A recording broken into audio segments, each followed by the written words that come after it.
Bonjour et bienvenue dans mon podcast Découvrir sa personnalité et celle des autres. Ce podcast est dédié à la compréhension des types de personnalités qui expliquent bon nombre de comportements que nous avons au quotidien, qui ont un impact fort sur nos choix, sur nos décisions, mais dont nous ignorons bien souvent l'existence. Je suis Franck Julien, créateur du modèle de personnalité Comme Colors, et dans ce podcast, je vais présenter le fonctionnement des 6 types de personnalités Comme Colors, aussi bien dans la sphère privée que professionnelle. On parlera donc des relations avec nos enfants, notre conjoint, notre famille, mais aussi avec notre manager, nos collaborateurs si on en a, ou nos collègues. Les comportements liés au type de personnalité sont présents tout au long de la journée, et cela peut être un vrai plus de les connaître, de les reconnaître, pour avoir des relations plus sereines. Vous pouvez retrouver plus d'informations sur le site comecolors.com ou en téléchargeant l'application ComeColors dans l'Apple Store ou Play Store. Vous pouvez également me suivre sur les réseaux sociaux Instagram, TikTok ou YouTube avec le nom Franck Supergreen. Belle découverte! Bonjour, aujourd'hui je vais vous parler du couple et en particulier des couples qui ont des types de personnalités opposés. Si vous écoutez ce podcast pour la première fois, cela peut paraître un peu étrange d'entendre parler de type de personnalité en couple. Mais si vous voulez comprendre plus facilement ce podcast, vous pouvez réécouter des podcasts qui ont déjà été faits, dont un où j'explique ce qu'est un type de personnalité, et puis d'autres où j'ai présenté chacun des 6 types de personnalités de façon plus spécifique. Bien sûr, je fais référence au modèle Comme Colors dont on parle évidemment sur ce podcast. Pour parler de ce sujet, je suis aujourd'hui avec Clara, qui m'accompagne d'ailleurs depuis plusieurs podcasts et qui me pose des questions, en fait les questions que vous pouvez vous poser vous-même, et qui partage son vécu et ses expériences sur les types de personnalités comme Colors. Bonjour Clara. Bonjour Franck, bonjour à tous, ravi d'être là avec vous. Et moi aussi, je suis ravi que tu sois avec moi et qu'on puisse faire ce podcast ensemble. Donc tu te rappelles que dans le dernier podcast, nous avons parlé de l'attirance que l'on peut avoir l'un pour l'autre en fonction de son type de personnalité. Et aujourd'hui, on va regarder de manière plus spécifique le couple jaune-violet. Euh, alors pourquoi le couple jaune-violet? Parce que en fait, dans le diagramme comme Colors, les types de personnalités sont positionnés en opposition. C'est-à-dire qu'il y a le couple rouge-vert, violet-jaune ou bleu-orange. Alors, en fait, pour comprendre, en fait, dans le diagramme comme Colors, c'est une sorte de diagramme rond, un peu comme un trivial poursuite. Je ne sais pas si vous vous rappelez le trivial poursuite avec les petits camemberts. Eh bien, imaginons que vous avez ça, et donc, eh bien, les couleurs sont en opposition. Et donc, alors, pourquoi est-ce que on va s'intéresser à ces couples en opposition? Ben, c'est justement parce que l'expression de l'un est difficilement compréhensible par l'autre et inversement. C'est-à-dire que naturellement, il y a une difficulté à se comprendre. Euh, mais ce qui est complètement étonnant, c'est que j'ai animé de très nombreux séminaires en entreprise. Et évidemment, ça a beau être en entreprise, les gens parlent de leur couple, parce que le couple, c'est quand même très important dans la vie des uns et des autres. Et du coup, j'ai été toujours étonné de voir et de constater que très souvent, quand quelqu'un est, mettons, de type vert, comme par hasard, son conjoint est type rouge, quand quelqu'un est type violet, comme par hasard, son conjoint est type jaune, etc. Un peu comme si nous étions vraiment attirés par notre opposé. Alors évidemment, ce n'est pas toujours vrai. Moi, par exemple, je suis dominante verte et ma femme est de type orange, donc on n'est pas dans l'opposition. Et toi, Clara, c'est... Et ben c'est comme toi, moi je suis de type orange et mon mari est de type vert, mais il a beaucoup de bleu quand même, donc on pourra en reparler. Oui, évidemment, hein, on n'est pas que dans la couleur principale, mais quand même, il y a quelque chose qui est là. Donc, tu vois, on est deux exemples qui prouvent le contraire de ce dont on va parler aujourd'hui. Mais globalement, je n'ai pas fait de statistiques, évidemment, mais si mon intuition, c'est que on doit être à peu près à 50% des couples en opposition. Évidemment, je n'ai pas pu faire de statistiques parce que j'ai pas les conjoints ne répondent pas aux questionnaires comme Colors et ne participent pas aux formations. Donc, je ne peux pas savoir exactement, mais globalement, c'est tellement énorme que j'en suis arrivé à un point où je me dis, bon, allez, ça vaut le coup qu'on aille regarder ce qui se passe. Alors, pourquoi est-ce qu'on est attiré par ce qu'on n'est pas finalement? Eh bien, en fait, on est attiré par ce qui nous manque. Moi, je suis type vert et je suis attiré par quelqu'un qui a les relations très naturelles. Je ne sais pas si ton conjoint, Clara, est dans le même cas, mais voir quelqu'un qui a cette facilité relationnelle quand on est type vert, alors que justement, ce qui est compliqué pour un type vert, c'est d'aller vers l'autre, ben, ça peut être attirant. Oui, tout à fait. Je pense que on va en parler justement de cette complémentarité. Mm. Absolument. Et donc, l'autre va nous apporter ce qui nous manque. Et donc, d'une certaine manière, par exemple, je ne sais pas si c'est le cas, mais ma femme m'a souvent dit qu'elle était attirée, en tout cas quand on s'est rencontrés, par cette capacité que j'ai à être seule, à être tranquille, alors que pour elle, c'est quasiment impossible, quoi. C'est très, très compliqué. Et donc, du coup, on va être attiré comme ça, de façon très intuitive, très irrationnelle, par ce qu'on voit chez l'autre qui nous manque chez nous. D'une certaine manière, si on prend les diagrammes comme Colors, tu vois, quand quelqu'un a répondu au questionnaire, et qu'on superpose celui d'un couple, on pourrait pratiquement arriver à 100% dans les 6 couleurs. Parce qu'en fait, on est une sorte de... On recherche cette complémentarité. Voilà, alors de quoi on parle quand on parle de complémentarité? Alors, vous avez pu l'observer dans les couples. Par exemple, il y en a un qui fait la déclaration d'impôt. Dans mon couple, c'est moi, par exemple. Et puis l'autre invite les amis pour le week-end. Tu vois, ça, c'est ma femme, par exemple. Typiquement, je ne sais pas si c'est pareil pour toi, Clara. Ah bah oui, c'est très récent la déclaration d'impôt là, donc on peut. Oui, effectivement, c'est plutôt Nico qui gère. C'est Et je ça. pense pas, pour revenir sur cette chose sur laquelle je reviens assez souvent quand même, les différences hommes-femmes, l'éducation des hommes et des femmes. Là, pour le coup, je pense que c'est pas quelque chose de l'ordre de l'éducation pour Nico et moi. C'est vraiment, ça fait vraiment partie de nos personnalités et pas un acquis social qu'on nous aurait inculqué. Absolument, parce que effectivement, je connais des personnes où c'est plutôt bon là dans le cas présent, on va dire c'est moi l'homme qui fait la déclaration d'impôt et puis dans ton cas c'est ton homme qui le fait, mais en fait je connais plein de gens où dans le couple c'est complètement inversé, c'est-à-dire que c'est effectivement là on est vraiment sur une facilité naturelle à aller sur ce terrain-là. Je ne sais pas que ça m'enchante de faire la déclaration d'impôt, mais disons que c'est beaucoup plus facile à faire pour moi que pour ma femme. Donc du coup, bah voilà, on se répartit les rôles. Donc c'est un peu ça l'idée. Alors on pourrait se dire, bah, c'est des tâches, sauf que ça fait appel à des modes de fonctionnement.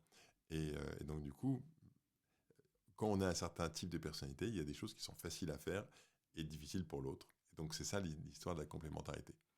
Euh, Par exemple, je donne un autre exemple pour illustrer.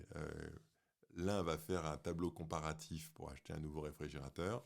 L'autre a acheté de la peinture vert pomme parce qu'il a eu un super feeling en voyant cette couleur.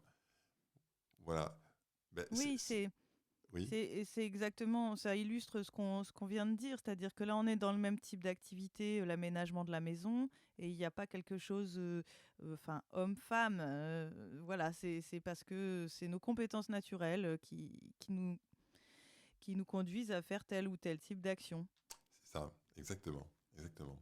Alors évidemment, le problème que ça peut poser, à force d'accumuler comme ça des complémentarités, c'est que finalement, on peut devenir dépendant de l'autre. C'est-à-dire qu'on finit par, comment dire, utiliser l'autre un peu comme une béquille. On n'a plus besoin de s'occuper de choses qu'on n'aime pas. Ce qui est un peu naturel, parce que finalement, pourquoi est-ce qu'on irait se forcer? Et moi, je me rappelle par exemple d'une chose que j'ai vécue au début de ma relation de couple. C'est que moi, je suis vraiment quelqu'un qui n'a pas beaucoup de mémoire, et ma femme a une mémoire phénoménale. Et donc, assez naturellement, je me suis rendu compte que quand j'avais oublié ou je ne savais plus où j'avais mis mes affaires, elle savait. Et donc, je lui demandais. Et je me suis mis à lui demander de plus en plus fréquemment en disant, bah, tu sais où sont mes chaussettes, t'as pas vu mes clés, etc. Et elle me répondait. Puis un jour, elle m'a dit, bon, je crois que ça va pas être possible. C'est pas très positif. Je sais plus comment on a parlé de ça, mais elle m'a dit, écoute, non, franchement, là, j'ai pas envie de faire ça. Et du coup, bah, j'étais vraiment rentré dans une sorte de dépendance. Et en plus ça va, et moins je vais avoir de mémoire, puisque de toute façon, l'autre va savoir où sont mes affaires, donc pourquoi j'irais me prendre la tête, quoi. Donc ça, c'est un peu le défaut comment dire, du couple et de la relation de couple. Quand on est dans cette complémentarité, c'est qu'on peut vraiment se reposer complètement sur l'autre et du coup faire l'impasse sur ce qu'on pourrait développer pour soi. Oui, exactement. Et d'ailleurs, pour revenir aux questions qui traversent la société et au rapport homme-femme, on parle beaucoup de charge mentale, mais il peut y avoir une charge mentale qui est propre à cette relation de couple parce qu'on repose tout un tas de choses sur l'autre en fonction justement de ces facilités-là et on le développe plus en nous et ça peut finir par peser sur l'autre quand même. Donc tu donnais l'exemple de la déclaration d'impôt tout à l'heure.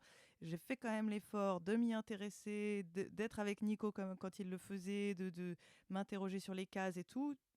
pour continuer à suivre l'affaire quand même et que tout ne repose pas sur lui. Voilà. Et de même, pour tout ce qui correspond aux charges sociales, des relations d'amis et tout, voilà, je sais qu'il fait un effort de s'y intéresser aussi pour pas que ça soit naturel que tout repose sur moi. Et voilà. Mhm. C'est ça. Eh ben, voilà, ça, quand tu arrives à ça, c'est que tu as trouvé un bon. En fait, tu as pris en compte le fait que tu rentrais pas dans ce qu'on appelle une sorte de symbiose, qui serait que, tu vois, comme tout organisme qui rentre en symbiose, il y a une sorte de codépendance. Et ben, voilà, il faut être vigilant de ne pas tomber dedans parce que sinon, effectivement, ben, on va voir, ça peut poser des problèmes plus tard. Mais si on revient maintenant à ce qui se passe dans le couple de façon plus fine, parce que là on est sur les gros traits, mais on peut rentrer dans des choses un peu plus fines, la complémentarité est bonne, surtout dans la relation. Enfin, la complémentarité est bonne quand la relation est bonne.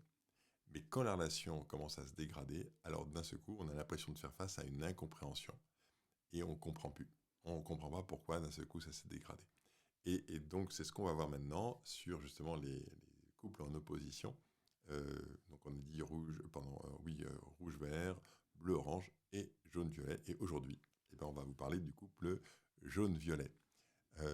Parce que justement, ça serait un peu compliqué, sinon je pense que ça crée beaucoup de confusion de présenter les six, les trois couples en opposition. Donc on va commencer par le type violet-jaune ou jaune-violet, comme vous voulez. Encore une fois, il n'y a pas l'homme violet ou la femme jaune ou l'inverse. C'est pas ça, c'est vraiment deux couleurs, deux types de personnalités qui peuvent être masculins ou féminins, ça n'a pas beaucoup d'importance.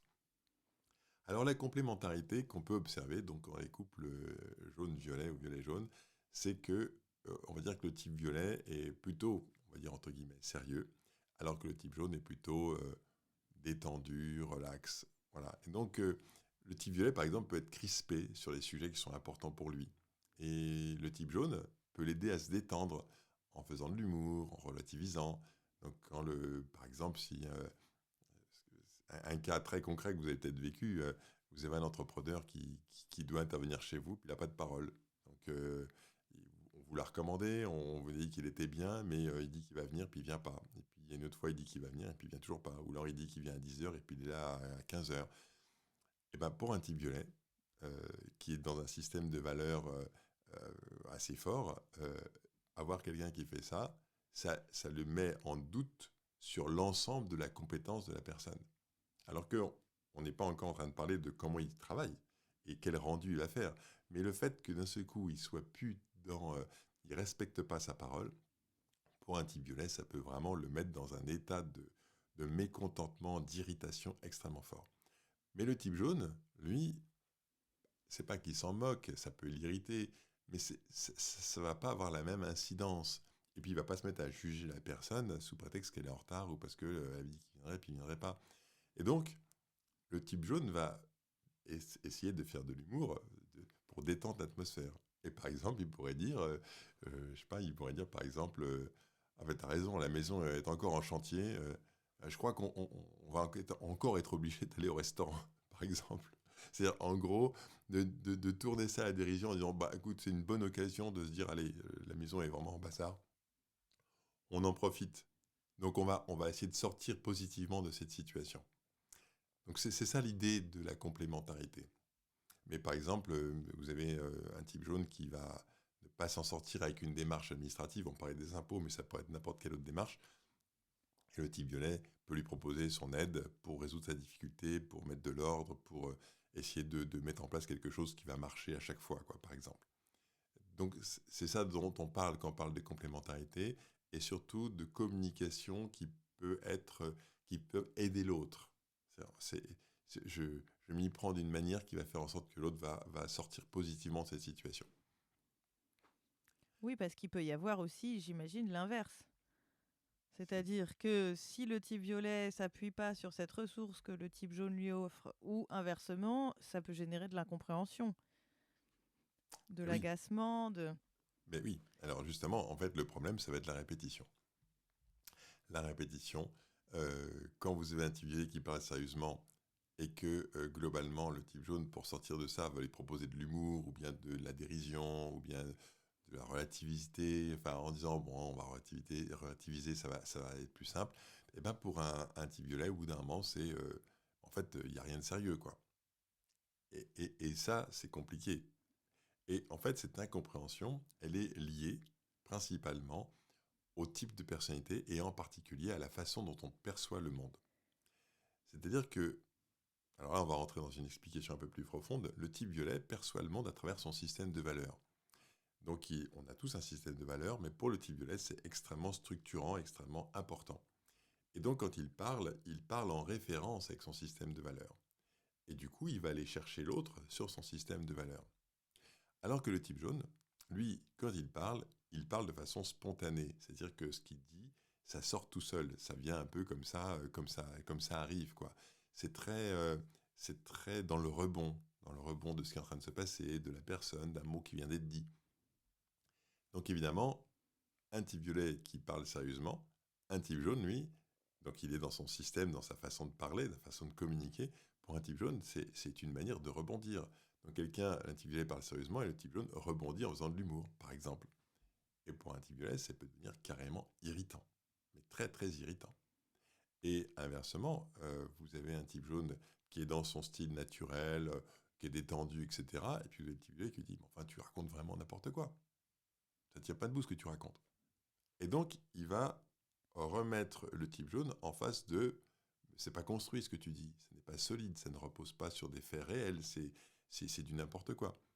Et du coup, dans les deux cas, le type violet, quand le type jaune fait de l'humour, il se dit vraiment on peut pas parler sérieusement. Et le type jaune, quand il vient le violet, qui le rappelle à l'ordre et qui lui dit écoute, c'est pas comme ça qu'on regarde un problème, il a l'impression d'être enfermé dans un carcan et il peut plus bouger, quoi. Et c'est là qu'on va avoir effectivement des tensions et de l'incompréhension dans les types de personnalités et dans le couple en particulier. Oui, parce que ça peut renforcer, à t'entendre, en fait, les peurs des différentes personnalités, avec le type jaune qui a peur d'être enfermé et le type violet qui a peur qu'on ne le prenne pas au sérieux. Là, ça vient que renforcer ça, en fait.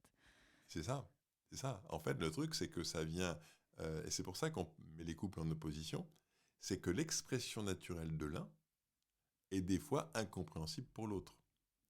Donc, il y a vraiment ça. Alors, évidemment, on peut le voir dans la vie de tous les jours, au travail, voilà. Mais dans le couple, il y a une sorte d'attirance vers ce truc qu'on n'a pas. Et en même temps, euh, il y a, quand ça ne va pas dans la relation, une incompréhension qui s'installe. C'est-à-dire, quand ça va, il y a quelque chose de naturel, il y a quelque chose de positif dans le fait d'être en face de quelqu'un qui va nous proposer autre chose. Et quand ça ne va pas, eh ben, cette différence qui nous attirait, elle devient carrément insupportable. Et ça peut être par exemple ce qui se passe dans les couples, quand tu vois les couples qui se séparent, ils se sont énormément aimés, ils se séparent et d'un seul coup ils ne se comprennent plus du tout. Et ils ont l'impression, mais comment j'ai pu vivre avec cette personne? Parce que comme il n'y a plus le sentiment amoureux qui va créer le lien, à ce moment-là, il ne reste plus que la communication, et cette communication paraît mais impossible. Tu vois, c'est vraiment intéressant ce phénomène qu'on va pouvoir observer et qu'on peut observer dans son propre couple, hein. Peut-être que ça parle à certains d'entre vous si vous écoutez ce podcast, mais peut-être que c'est quelque chose que vous avez observé chez les autres. Vous avez peut-être vu vos parents, par exemple, être dans ce type de rapport où vous vous dites mais c'est pas possible, ça se répète.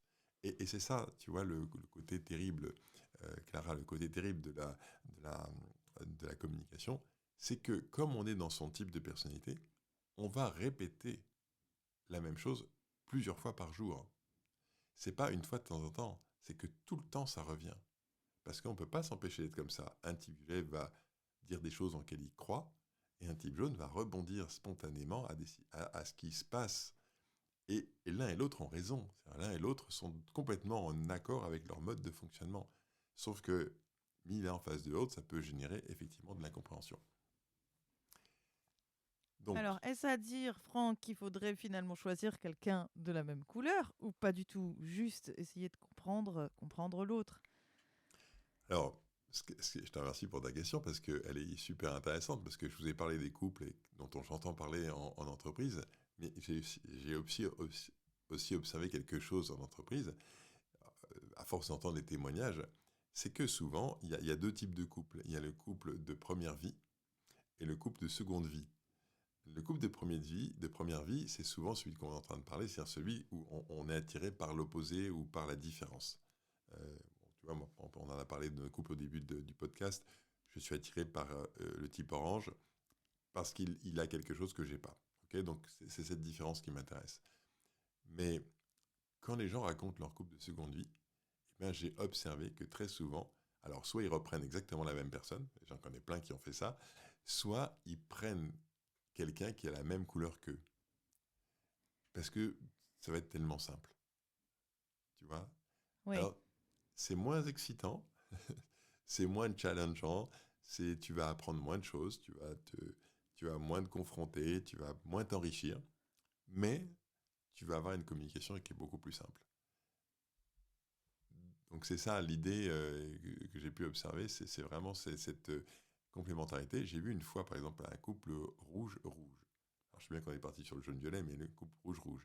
Et ces deux types de personnalités, quand vraiment ça va pas, ils explosent. Ils font beaucoup de bruit, ça devient, mais vraiment ils crient très fort, enfin ça fait beaucoup, beaucoup de bruit. Et ils m'expliquaient, parce qu'ils étaient ensemble en train de se poser des questions sur comment ça marche, et ils m'expliquaient que quand ça démarre, et quand ils commencent à se disputer, les enfants courent dans leur chambre et ferment les portes en attendant que ça passe. Tellement c'est fort, tellement d'un seul coup ça devient une sorte d'explosion verbale. Et voilà, les enfants s'en vont. Et ils disent, nous, 10 minutes plus tard, on est en train de faire la cuisine ensemble et c'est fini. Et ils se comprennent complètement. C'est-à-dire que cette explosion, ils la connaissent, ils savent à quoi elle est liée, ils savent qu'il n'y a pas de problème, ils savent qu'il n'y a pas de conséquences. Et hop, c'est passé. Ils passent à autre chose.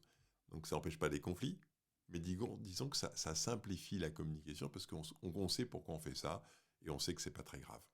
Tu En vois. Et donc, espérant que les enfants sont avertis que c'est un mode de fonctionnement de leurs parents et pas un truc hyper dysfonctionnel, quoi. Parce que sinon, ça peut être compliqué parce que le type rouge qui explose, il se régénère lui-même, mais peut faire du mal autour de lui quand même. Donc voilà, je dis juste, faut informer les autres de la façon dont on fonctionne, quoi. exactement. Et ben en fait, je pense que là, tu trouves la clé. C'est qu'est-ce qui va faire qu'on va pouvoir s'entendre avec l'autre alors qu'il est très différent de nous. Eh bien, en fait, c'est vraiment la compréhension. La compréhension du mode de fonctionnement de l'autre. C'est-à-dire, à partir du moment où j'ai compris que moi je fonctionne comme ça parce que je suis de ce type. Par exemple, si un type jaune, il a il rebondit spontanément à ce qui se passe, il a besoin de nouveautés, et qu'il a compris que c'est son mode de fonctionnement, ben c'est ok, il est comme ça. Mais du coup, d'avoir compris ça, ça lui permet de se poser la question de savoir, oui, mais l'autre, comment est-ce qu'il fonctionne? Tu vois, et de comprendre qu'un type violet, ben, il a besoin de s'appuyer sur son système de valeurs, de dire des choses qui ont du sens pour lui, de ne pas dire des choses de tort et à travers, de parler sérieusement, parce qu'en fait, s'il le dit, c'est qu'il le croit, et de comprendre qu'effectivement, bah, quand un type violet s'exprime comme ça, c'est complètement différent de sa façon à lui de s'exprimer. Cette compréhension de l'autre va changer quelque chose dans la relation, et réciproquement. C'est-à-dire, en gros, que l'autre comprenne aussi, qu'un type violet comprenne que lui, il a besoin de parler sérieusement, mais que le type jaune, il parle légèrement, il rebondit. Et ce qu'il dit n'est pas forcément la vérité, parce qu'en fait, il n'est pas à la recherche de la vérité, mais à la recherche du rebond, à la recherche du côté spontané, de la nouveauté, voilà, de ce qui émerge au moment où ça émerge. De comprendre ça, ça peut complètement modifier finalement la relation dans le couple, tu vois. Et c'est ça, je crois, le plus important. C'est vraiment ça la clé. Alors, dans les formations, les gens me disent, mais comment on peut faire? Comment on peut faire? Parce que moi, maintenant, j'ai compris. Mais comment je peux faire avec mon conjoint? Puisque lui, il n'a pas fait partie de la formation, il n'a pas écouté forcément ce podcast, il n'a peut-être pas... Comment je peux faire? Eh ben, en fait, la clé, c'est qu'une fois qu'on a compris son mode de fonctionnement, c'est de l'expliquer à l'autre. Expliquer, lui dire, ben voilà, tu vois, je me comporte comme ça pour ça. Et puis, de le répéter, et de le répéter, et de le répéter. Tu as trouvé ça un peu lourd de dire ça. Mais en fait, quand on est dans un mode de fonctionnement, pour l'autre, c'est quasiment incompréhensible parce que ça n'a aucune réalité. Et c'est ça toute la difficulté de comprendre les types de personnalités. C'est que on baigne dans notre propre mode de fonctionnement et on offre ce mode de fonctionnement aux autres. L'exemple que j'ai donné, les différents exemples qu'on a donnés sur le type jaune et le type violet, quand un type jaune fait de l'humour pour, comment dire, pour détendre le type violet, il le fait parce que lui, il aimerait qu'on fasse ça avec lui. Je prends un exemple qui me vient à l'esprit d'un seul coup. J'ai fait venir un entrepreneur pour poser des fenêtres. Et le gars, bon, je ne vais pas rentrer dans le détail, mais il a fait un truc qui était vraiment pas bon. Et donc, donc ce commercial, hein, il s'est complètement planté dans sa prise de cote. Et donc je l'appelle et je lui explique. Et je lui dis, écoutez, on a trouvé une solution, mais enfin ce qu'on a fait, c'était du bricolage. J'aurais vraiment apprécié que vous ayez pris en compte cette difficulté pour qu'on soit organisé, quoi. Et le gars, il se marre. Il se marre, et je me dis, mais il se moque de moi. Et en fait, je me suis dit, non, c'est un type jaune, il essaye de détendre l'atmosphère, parce que quand il est dans cette situation-là, ce qui l'aiderait, lui, c'est qu'on fasse de l'humour, tu vois. Et donc, du coup, il fait ça. Mais c'est ce qu'on va faire dans le couple. Je veux que ça te fait réagir, Clara. Oui, oui, oui, effectivement, je vois à quel point ça peut être hyper agaçant, d'autant plus si c'est répété tous les jours ou plusieurs fois par jour, si on vit avec cette personne très différente de nous. C'est Donc, ça, sans compréhension de ce fonctionnement et de se dire que c'est pas contre nous, etc., ça peut devenir très compliqué au moment où il peut y avoir des tensions. c'est ça, c'est ça. Et donc, du coup, tu vois, l'idée, ça va être vraiment d'expliquer à l'autre, et puis de, de, de prendre des cas concrets pour expliquer. Dire, tu vois, là, je viens de faire ça, mais quand je fais ça, je suis en train d'être dans mon type de personnalité, tu vois, je viens de rebondir spontanément. Est-ce que ça veut dire que je crois ce que je viens de dire? C'est pas vraiment ça le sujet. En fait, c'est pas que je le crois ou que je le crois pas, c'est que ça a jailli dans mon esprit et je l'ai sorti comme ça. Et de l'expliquer, et de le réexpliquer, et d'expliquer. Alors, il y a plein de couples qui m'ont dit, j'ai passé le bouquin à mon mari, ou j'ai passé le bouquin, le livre Découvrir sa personnalité et celle des autres, je l'ai passé à mon conjoint, et d'un seul coup, de voir et de lire dans le livre les explications de mon comportement, et de voir que les comportements que j'ai au quotidien, ils sont carrément décrits dans un livre, et que je suis juste dans ce mode de fonctionnement-là parce que je suis comme ça, mais pas parce que j'ai envie de t'embêter, ni pas parce que j'ai envie d'être insupportable, mais parce que je suis comme ça change la représentation qu'on va avoir de l'autre. Et ça va vraiment durablement changer la relation. Donc il y a vraiment, tu vois, pour moi, la clé, ça va être vraiment la compréhension mutuelle de je suis comme ça parce que je suis comme ça et pas parce que j'ai envie de t'embêter. Et toi, tu as très bonne raison d'être comme tu es. Et donc, on va s'écouter, se comprendre, se identifier finalement les comportements que l'autre a et que j'ai en les mettant en perspective, tu vois. Et ça va nous permettre de nous apprécier, de nous reconnaître. C'est à mon sens, le plus important. Oui, tout en gardant à l'esprit aussi, à mon sens, qu'il faut faire un pas vers l'autre et pas essayer juste d'expliquer soi ou de se justifier en quelque sorte, mais on ne peut pas se changer, mais faire un peu attention aux besoins de l'autre aussi. Surtout avec les types jaunes, tu vois, je vais te donner un exemple avec mon fils qui, à mon avis, est type jaune, et mes enfants, je leur ai beaucoup parlé du modèle comme Colors, et ben mon fils, il est capable de sortir « Mais j'y peux rien, c'est mon type jaune !» qui est formidable pour un type jaune, tu vois, qui a besoin de, voilà, de faire une blague, se justifier, être un petit peu dans la mauvaise foi et tout. Donc, bon, voilà, oui, t'es type jaune, d'accord, mais ça n'empêche qu'il y a un petit effort vers l'autre qui peut être fait quand même, voilà, en plus de la compréhension. Oui, mais par exemple, tu vois, reprenons ton exemple qui est un excellent exemple. Il te dit, oui, mais je suis un type jaune. Et tu lui dis, et tu rigoles avec lui. Si tu rigoles avec Oui, lui, tu as gagné la manche. C'est-à-dire qu'en gros, tu as reconnecté le positif. Et ensuite, tu peux lui dire, vraiment, je sais que tu es un type jaune. Est-ce que tu pourrais en plus rajouter, ranger ta chambre, ou etc. Et voilà, en oui. fait, c'est d'accepter l'autre, parce qu'il est comme il est. Mais ensuite, une fois qu'on a accepté, bien sûr, lui faire passer son message, lui dire ce qu'on a envie pour soi. Mais c'est vraiment l'acceptation de l'autre, quoi. C'est vraiment ça la clé qui va modifier la relation profondément. Allez, bah, je propose qu'on s'arrête là parce que je pense qu'on a fait un peu le tour de cette relation. C'est une bonne On... conclusion, oui. Oui, c'est une bonne conclusion, un bon cas concret. Merci beaucoup, Clara. Et donc, eh ben, on s'arrête là et on se donne rendez-vous pour le prochain épisode où cette fois-ci, on va parler du couple bleu-orange ou orange-bleu, avec un type bleu plutôt logique, compétent, structuré, et un type orange plutôt aimable, chaleureux, dévoué, donc deux modes de fonctionnement complètement différents. Et on verra ce que ça peut provoquer comme compréhension et incompréhension dans le couple. D'accord, avec plaisir. Merci beaucoup Clara d'avoir été avec moi aujourd'hui, et Merci à puis toi. très bonne semaine à vous tous, et on se retrouve la semaine prochaine pour un nouvel épisode. À bientôt. Bonne semaine, à bientôt.